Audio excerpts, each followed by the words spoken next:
O presidente dos Estados Unidos, Donald Trump, quer construir um muro separando o México e os Estados Unidos para evitar a entrada de imigrantes ilegais nos Estados Unidos. Será que isso pode cair no Enem? Provavelmente sim. E neste vídeo eu quero te preparar. Caso caia no Enem, você vai marcar a resposta correta. E mesmo que você não vá fazer Enem, você é bem-vindo a participar deste canal, porque ele trata de vários assuntos e neste vídeo específico não é só para o Enem, é um conhecimento que você pode adquirir para a sua vida, para que você se forme como um cidadão consciente, que você conheça o passado para entender o presente e fazer as suas projeções para o futuro. Se você ainda não me conhece, o meu nome é João Neto, eu sou professor de História no Instituto Federal Goiano e tenho como formação a graduação, o mestrado e o doutorado em História. Este canal faz parte do que eu entendo como função social de historiador, que é disseminar informações relevantes, informações corretas, atuais, para a nossa sociedade, que tem vivido um problema. Nossa sociedade tem sido muito superficial e uma das minhas ideias é que nós possamos sair da superficialidade e aprender conteúdos mais complexos. Um diferencial deste canal vai ser sempre tentar trazer uma visão panorâmica. O problema da história, muita gente tem dificuldade porque estuda os assuntos picados.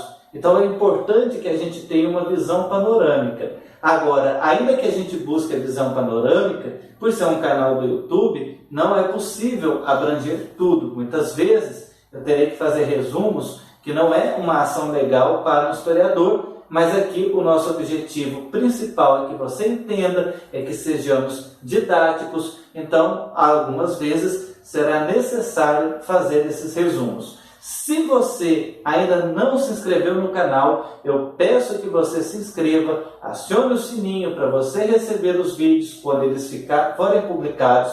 E caso você já seja inscrito ou você está entrando agora, eu quero te convidar a entrar no canal e ver os vídeos antigos. E um pedido especial, não mande os seus comentários pelo WhatsApp, porque aqui no YouTube nós temos aqui embaixo o lugar para colocar os comentários. Então deixe lá a sua dúvida, a sua pergunta, a sua sugestão. Se de repente você constatou algum erro, coloque lá também a correção. Isso vai ser bom para mim, vai ser bom para quem estiver assistindo o canal. Nós vamos fomentar o conhecimento. Então vamos lá. Quando a gente fala sobre um muro que separa os Estados Unidos do México, ele é um assunto que pode cair no Enem, porque tem sido uma tendência. O mundo está vivendo um conflito, está vivendo uma crise de imigrantes e refugiados, e você provavelmente já sabe a diferença, que o imigrante ele é atraído pelo país de destino, ou seja, ele escolhe, talvez por uma questão, a motivação pessoal, se mudar. Às vezes ele pensa que vai ter uma vida melhor no outro país e ele então decide se mudar para lá. É diferente do refugiado. O refugiado, ele não quer ir, ele é obrigado a ir, muitas vezes por perseguição, às vezes perseguição política, às vezes perseguição religiosa ou algum problema que ele enfrenta no seu país, então ele é obrigado a fugir para outro país. Então, é uma tendência que, ultimamente, os países estão tendo movimentos nacionalistas que veem o estrangeiro como uma ameaça, como aquele que vai roubar os seus empregos, ou então uma ideia de superioridade. O meu país é melhor e aquele estrangeiro vindo de um país inferior ao meu vai contaminar a cultura do meu país, que supostamente é superior, e ele vai fazer com que o meu país fique tão ruim quanto o país de origem dele. Isso é a xenofobia, ou seja, o medo do estrangeiro. Então, muitas portas estão se fechando e os Estados Unidos está entre esses movimentos ao construir um muro na fronteira entre Estados Unidos e México. Então, para a gente entender isso, vamos aqui para a história. Eu fiz um mapa do que é hoje o México e os Estados Unidos. Lá no século XVI, começa a colonização em 1492, mas ela se efetiva no século XVI. A Espanha, portanto, dominou essa região, que é o México, e ela chamou essa região de vice-reino da Nova Espanha, que pega o México e essa parte onde está essa fronteira de vermelho. Então, todo esse território era o vice-reino da Nova Espanha, que pertencia à Espanha. Em 1821, essa região declarou a sua independência e se tornou o México. Já os Estados Unidos, o que aconteceu? Você tem aqui na parte nordeste, onde hoje está Washington e Nova York, as chamadas 13 colônias. Porque a colonização dessa região foi diferente, a parte norte dela foi diferente do restante da América.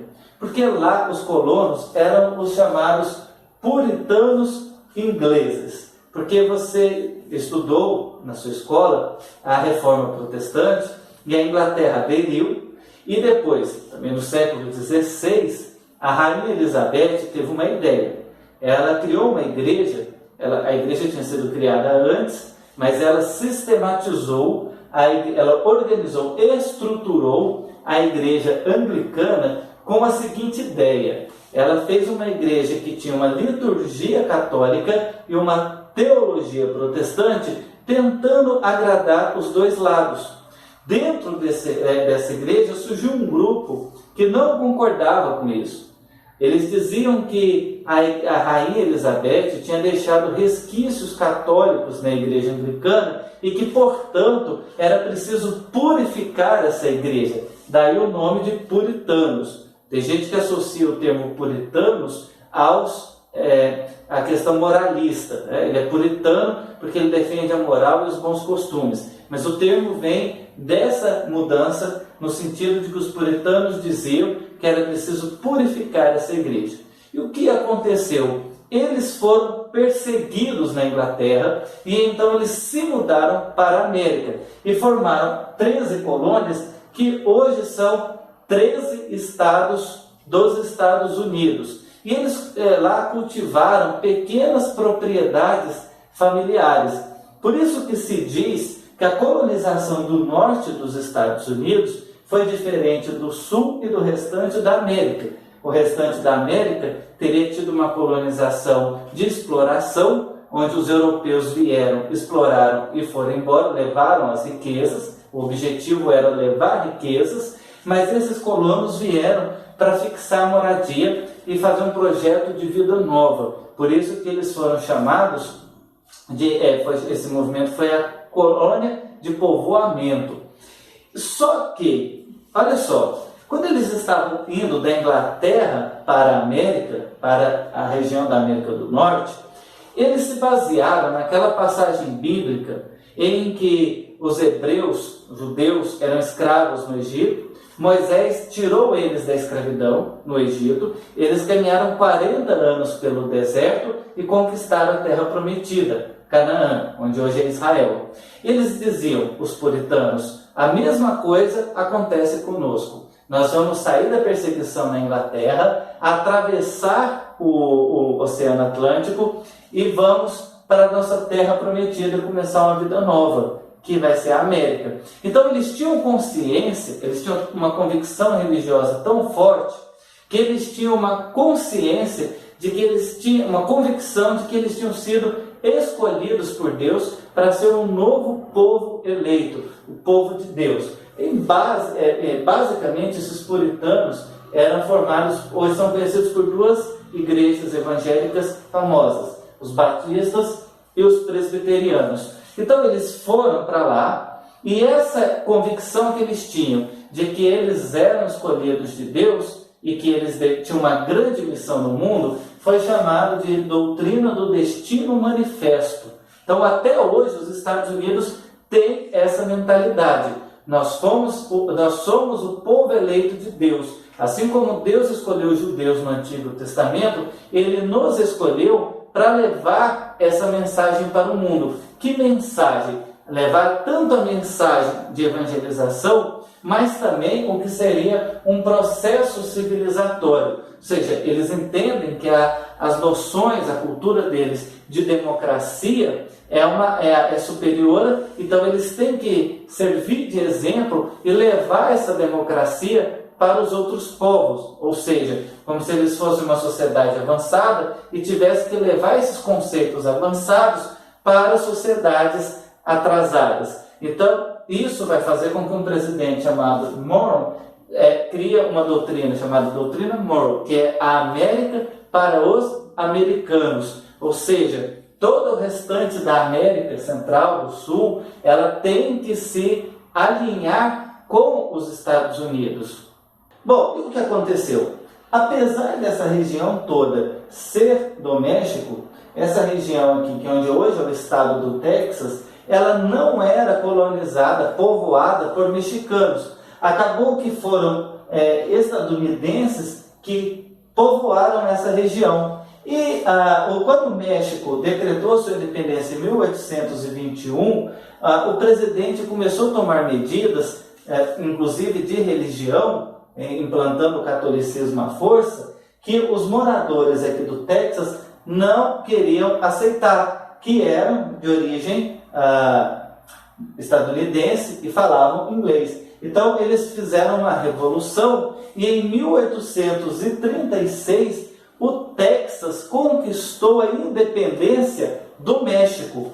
Então, veja, o México, que se chamava Vice-Reino de Nova Espanha, era colônia da Espanha, conquistou a independência da Espanha em 1821, e aí o Texas, que era o território do México, conquistou a independência do México em 1836 e se tornou um país autônomo, independente.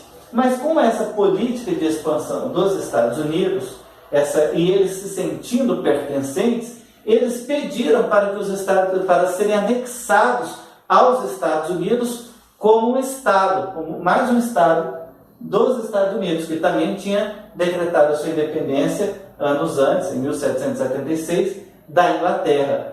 Só que os Estados Unidos não aceitaram de imediato, porque sabiam que isso ia gerar um mal-estar com o México. O presidente do México declarou que se os Estados Unidos anexassem, eles iriam declarar guerra para os Estados Unidos. Então, foram várias negociações até que os Estados Unidos aceitaram anexar o Texas em 1845. E aí começou realmente um conflito direto, até porque quando esses colonos que começaram a colonização pelo Nordeste por essa região, depois que eles proclamaram a independência da Inglaterra, eles tinham também a ideia de expandir o seu território para o oeste. Você já viu muito isso nos desenhos do Pica-Pau. Os desenhos americanos, de forma geral, eles falam muito da história dos Estados Unidos. Eles são ambientados em determinados momentos da história. E muitos desenhos do Pica-Pau mostram eles indo para o oeste. Há cenas até que o Pica-Pau fala para o oeste e mostra o pé de pano fazendo as viagens no meio dos índios, aqueles índios apaches que habitavam a região mais interiorana, e eles vão caminhando, vão para conquistar. Então, e isso fazia parte da ideia do Destino Manifesto. Então, os Estados Unidos oferecem 25 milhões de dólares, era muito dinheiro. Hoje seria mais de 1 bilhão. E eles oferecem para comprar a Califórnia do México. E o México não aceita. Quando eu falo Califórnia, hoje você tem um estado nos Estados Unidos que é chamado de Califórnia. Mas naquela época não era só essa região. A Califórnia era toda essa região, que pega vários estados, onde hoje são vários estados dos Estados Unidos. Então, a Califórnia, que era essa região, o México não aceitou, e aí os Estados Unidos declararam guerra. Ou seja, eles falaram, bom, se eles não querem vender, nós vamos tomar na força. Foram muitos anos, de 1846 a 1848, 2 anos de guerra, que foi resolvido quando finalmente se assinou o Tratado de Guadalupe Hidalgo. Aí sim, o México derrotado assinou esse tratado, aceitando que os Estados Unidos tomassem essa região, em troca dos Estados Unidos pagar uma indenização de 15 milhões de dólares, o que hoje seria 450 milhões de dólares, e também assumir algumas dívidas e dar cidadania para os mexicanos que viviam ali naquela região. Então, a partir daí, toda essa região passou a ser território dos Estados Unidos. Agora, o que isso implica e qual a reflexão que você tem que fazer, tanto como cidadão do mundo, como para o Enem? Bom, primeiro que há 3 incoerências em todo esse processo. O primeiro, o presidente Donald Trump se propõe a construir um muro entre o México e os Estados Unidos para proibir a ida de imigrantes ilegais para lá. Só que essa região era dos mexicanos. Então, olha a incoerência. Construiu um muro para proibir os mexicanos de entrarem num território que era deles. E a segunda incoerência é que muita gente pensa, eu pontuo e vou explicando, muita gente pensa que esses imigrantes são baderneiros, que são aventureiros, que querem entrar lá porque eles querem uma vida mais fácil, enfim, avaliar a motivação. Mas o fato é que esses imigrantes, muitos deles não vão para lá porque eles querem. Eles têm uma vida nos seus países de origem e eles acabam que eles são obrigados, porque a situação onde eles vivem é uma situação de miséria, uma situação desumana. E essa situação nesses países também é causada por causa de políticas econômicas adotadas pelos Estados Unidos. Então, de certa forma, os Estados Unidos são responsáveis por esses imigrantes quererem ou necessitarem deixarem seus países de origem e tentarem entrar lá para trabalhar e ter uma suposta vida melhor, ainda que eles vão passar muitas dificuldades trabalhando ali. E por isso que, quando se fala também em construir um muro entre o México e os Estados Unidos, não é só para impedir a entrada de mexicanos. Essa região ela é a porta para que pessoas de toda a América Latina queiram entrar, tentem entrar ilegalmente nos Estados Unidos, inclusive brasileiros. E o terceiro, a terceira grande incoerência dos americanos ou do presidente Trump, porque nem todos os americanos concordam com isso. Aliás, eu nem gosto de usar o termo americano, porque americano é a América toda. O termo correto é estadunidense. Nem todo estadunidense concorda com essa política do Trump. Mas quando o Trump propõe a fazer isso, ele esquece que os próprios estadunidenses foram imigrantes. Essa terra não era vazia. Ela era ocupada por vários nativos, que foram chamados de índios. Um deles você conhece, os Apaches, também tem os Dakota. Os Apaches você conhece por causa dos desenhos, do Pernalonga, do Pica-Pau. Então eles tomaram essa terra deles e se colocaram lá contra a vontade desses nativos e agora querem impedir que os outros façam o que eles mesmos fizeram. Agora, além dessas 3 incoerências, eu chamo a sua atenção para 5 problemas, porque não é tão simples construir esse muro. Bom, o primeiro, gasta-se muito dinheiro. São 25 bilhões de dólares, aproximadamente, o custo para fazer esse muro. E se pegasse esse dinheiro e investisse nesses países para tirar essa população da miséria, para que ela não precisasse deixar o seu país e tentar entrar nos Estados Unidos? Olha só, também há uma dificuldade com a geografia. Já existe construído 1/3 do muro. Por que não está construído tudo até hoje? Porque não é fácil. Você tem regiões de cachoeira, você tem regiões de, enfim, de toda quanto é forma, de vários terrenos diferentes que dificulta a construção. E aí você tem um problema também. Para passar o muro em alguns lugares, o governo vai precisar desapropriar algumas propriedades e indenizar aqueles donos para passar o muro.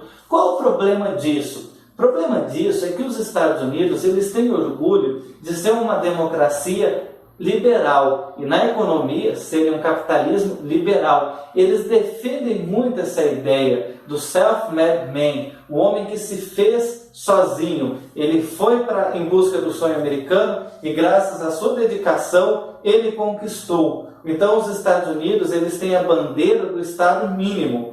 Mas quando o Estado precisa desapropriar, eles estão dando um golpe nessa própria ideologia deles. Ou seja, um país que defende o indivíduo, que defende o liberalismo, quando o Estado precisa desapropriar alguém, é um paradoxo que eles estão vivendo. Além disso, não é simplesmente construir um muro, é preciso de toda uma estrutura de pessoas que vão trabalhar, inclusive vigilantes. Isso também gasta muito dinheiro. Então você vai precisar de pessoas para construir o muro e vai precisar de pessoas para ficar vigiando esses muros.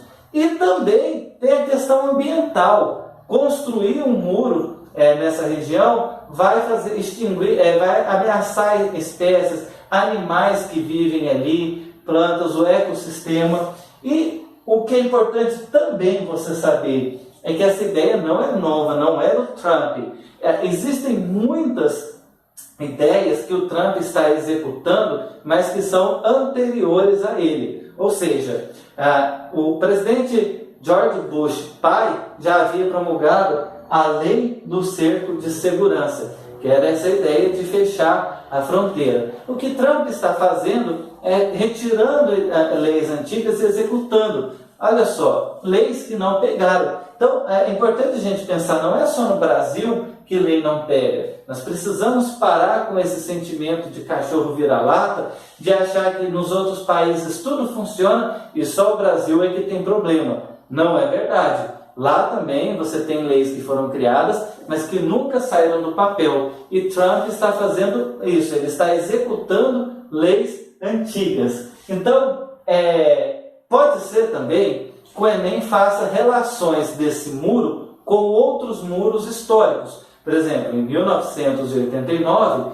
caiu o Muro de Berlim, que separava Berlim Oriental e Berlim Ocidental por causa da Guerra Fria. Então, os Estados Unidos vão na contramão. Enquanto em 1989 a ideia era unificar e derrubar muros, agora os Estados Unidos estão construindo muros, barreiras, como também está acontecendo em Israel. Você assistiu o vídeo que chama Os Conflitos no Oriente Médio, aqui no canal, eu expliquei o conflito entre Israel e Palestina. E Israel também está construindo um muro, que está já 65% construído, dizendo que é para evitar que os palestinos façam ataques terroristas no território de Israel. Só que o grande problema que chama a crítica da opinião pública é que Israel, ao construir esse muro, ele está invadindo o território da Palestina. Ele vai pegando pedaços, ele já invadiu uma certa porcentagem do território que era para ser da Palestina. Então, pode ser também que caia uma pergunta no Enem correlacionando o muro da Palestina, da Cisjordânia, que separa Israel da Cisjordânia. Assiste o vídeo sobre o conflito no Oriente Médio, que você vai entender direitinho isso.